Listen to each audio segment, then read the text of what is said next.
Hey guys, PepperAmmy here. This week we are making hot honey. Now there's several ways of making hot honey, but this time we are making it fermentation style. Bye Sam. Right, now he's muted the video.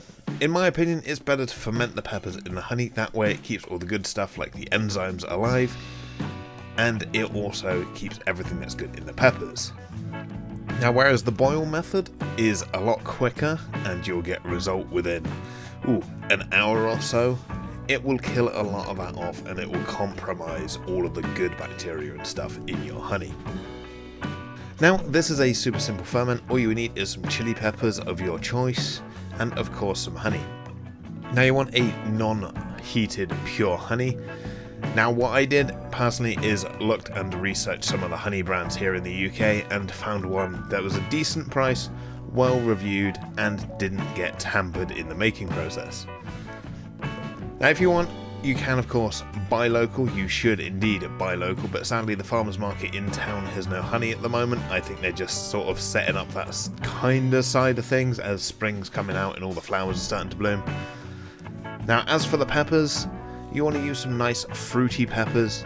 Now the more mild pepper you use, the more you can use without blowing the heat up way too much, whereas if you use something on the sides of, I don't know, lots of habaneros, ghost peppers, reapers, it's going to be extremely spicy extremely quick. Now during the ferment, the heat will reduce anyway, as that is just a natural part of the fermentation process, but if you use a more mild pepper you can add a lot more. Now personally I went for some generic jalapeno looking peppers with a few Scotch bonnets just for a little bit of extra heat.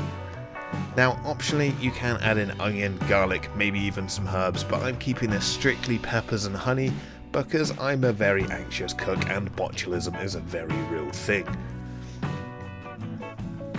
Now personally I'm filling the jar with a bit over half of my peppers, but this will reduce down in volume quite a lot once the fermentation starts. You will see exactly what I mean in a bit.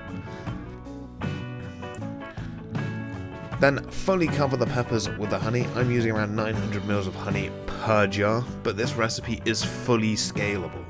Even if you just get a little jar of honey, take out a few tablespoons or so, and just bang some peppers in the top of that, that will also work fine.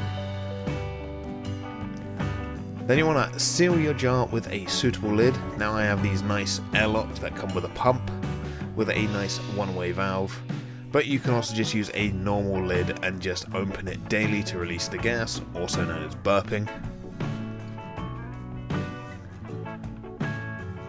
And now we're back a little under a week later and you can see how much volume the peppers have reduced by and how runny the honey has become from the nice thick syrupy honey that it was to this almost water-like consistency. Now the peppers have also released a lot of the juice, which is why the honey is so runny now.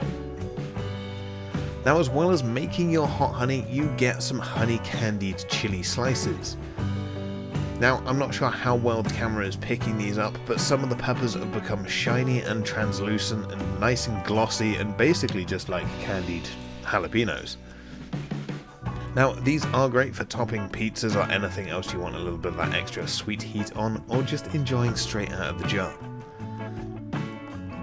Now as for your hot honey, you can use it anywhere you want some sweet heat. It works especially well drizzled over some pizza or some breaded chicken, or even as a hot honey glaze for ham.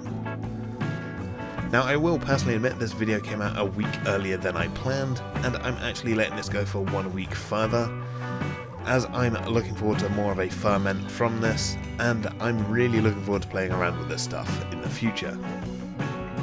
Now I may even look into doing the warmed hot honey in the future, maybe as one of those dreaded shorts that I keep on going on about. But it's going to take me a while to get through this, as I do have roughly a litre. The other bottle is going to my brother. But anyway, that wraps up this week's video. Now as always, if you like what you saw, let me know down below with a like and a comment. If you're indeed new here, feel free to subscribe for free weekly cooking content. We just passed the 650 sub milestone, thank you so much, and I will see you all again next week. Thanks for watching.